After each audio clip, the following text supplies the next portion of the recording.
isang natikman ang init ng iyong halik.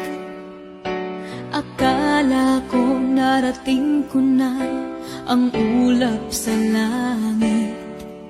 Sa aking pagpikit, ang tanging naisip, ikaw na sa hanggang wakas ang